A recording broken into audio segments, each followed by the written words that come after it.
अरे माँ और बाबूजी को नहीं बता सकते थे तो क्या हुआ, मुझे ही बता देते। अब क्या करूं, सब कुछ इतनी जल्दबाजी में करना पड़ा कि मुझे तुम्हें बताने का समय ही नहीं मिला।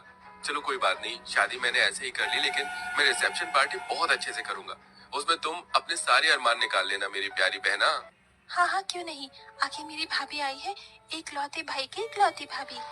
हिमांशी का व्यवहार देखकर और उसका पहनावा देखकर सलोनी अपने मन ही मन सोच रही थी, मेरी ननद तो बहुत खूबसूरत, सुंदर और गोरी है। काश कि मैं भी इतनी गोरी और सुंदर होती तो अच्छा होता, लेकिन मैं अपनी ननद की जैसी नहीं हूँ, मेरा रंग सांवला है। सलोनी अपने मन में ऐसा सोचकर अपना मुंह लटका लेती है। कुछ देर बाद हिमांशी सलोनी को अपने भाई के कमरे में लेकर आती है। भाभी जी, आपको अगर किसी भी चीज की जरूरत हो तो मुझे बता देना, मैं यहीं पर हूँ, आवाज लगा देना, मैं आ जाऊंगी और आपकी मदद करवा दूंगी। अभी तो मुझे किसी भी चीज की जरूरत नहीं है ननन जी, लेकिन अगर किसी चीज की जरूरत होगी तो मैं आपको तुरंत बुला लूंगी।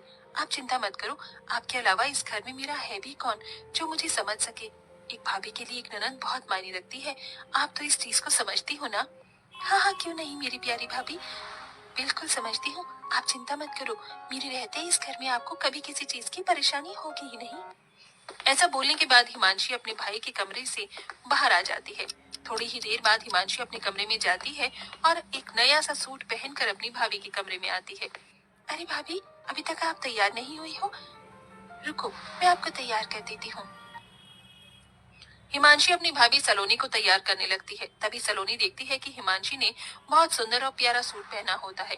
वो शीशे में अपनी ननद को देखते हुए कहती है, क्या बात है ननद जी, तुम्हारा ये सूट कितना प्यारा लग रहा है, तुम्हारे गोरे रंग पर खिल रहा है। मेरा रंग काला है ना, तो मेरे ऊपर ऐसे कपड़े अच्छे नहीं लगते। मैंने कई बार ऐसे कपड़े देखे हैं, लेकिन मेरा रंग और बेकार लगने लगता है। अरे भाभी कैसी बात कर रही हो आप, ये तो बहुत प्यारा कलर है और ये कलर भी मीडियम है, इसे गाजरी कलर बोलते हैं। आपको पता है ये कलर हर एक औरत के ऊपर जचता है, फिर चाहे वो काली हो या गोरी हो। आपको यकीन नहीं है तो रुको, मैं आपको ये सूट देती हूँ, फिर आप इसे पहनकर देखना, आपके ऊपर बहुत अच्छा लगेगा। हिमांशी अपने कमरे में जाती है और दूसरा सूट पहनकर जो उसने पहना होता है उसे उतार के अपनी भाभी के पास ले आती है। भाभी ये लो सूट। अरे ननन जी, आपको ये सूट मुझे देने की क्या जरूरत थी, रहने दीजिए। अरे क्या हुआ भाभी, आप मेरी भाभी हो, मैं इतना नहीं कर सकती, चलो इसे पहनकर दिखाओ। हिमांशी के ऐसा कहने के बाद सलोनी हिमांशी की बात मान लेती है और सूट पहनकर अपनी ननन को दिखाती है।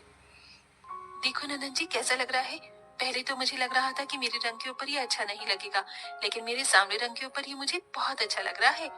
हाँ हाँ क्यों नहीं भाभी, आपके ऊपर ये रंग बहुत अच्छा लग रहा है। कलर कुछ नहीं होता भाभी, पहनने का तरीका होना चाहिए।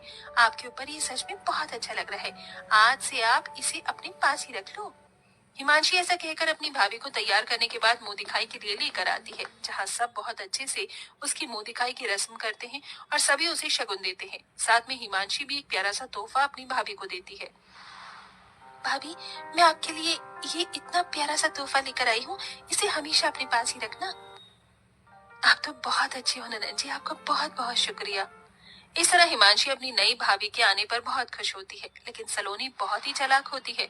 उसे जो भी चीज हिमांशी की अच्छी लगती है वो उससे लेने के चक्कर में उसके सामने ऐसा दिखावा करती है जैसे उसके रंग की वजह से उसके ऊपर कुछ भी अच्छा लगता ही नहीं। एक दिन सलोनी अपनी ननंद के कमरे में आती है तो वो ननंद के ड्रेसिंग टेबल पर बहुत महंगा महंगा मेकअप का सामान देखती है। कितना महंगा महंगा मेकअप का सामान है, मुझे तो बड़ी हैरानी हो रही है, ऐसा सामान तो मैंने कभी देखा ही नहीं जिंदगी में। अरे भाभी आप यहाँ, कुछ काम था क्या आपको? नहीं कुछ काम नहीं था, मैं तो बस ऐसे ही आई थी। वैसे ननन जी आपके कमरे में ड्रेसिंग टेबल पर ये इतना महंगा महंगा मेकअप का सामान, वैसे तो मैं भी सोचा करती थी कि मैं मेकअप करूंगी, लेकिन मेरा रंग सांवला है इसलिए मेरे रंग पर पता नहीं मेकअप खिलेगा या नहीं। अरे भाभी आप भी ना कैसी बातें करती हो और सोचती हो, ऐसा कुछ नहीं होता, मेकअप हर चेहरे पर अच्छा लगता है, देखो मैं आपको करके दिखाती हूँ। हिमांशी अपनी भाभी सलोनी के चेहरे पर थोड़ा सा मेकअप करती है तो सलोनी को अच्छा लगता है। तभी सलोनी कहने लगती है, ननन जी बहुत बढ़िया मेकअप है आपके पास, काश कि मेरे पास भी होता।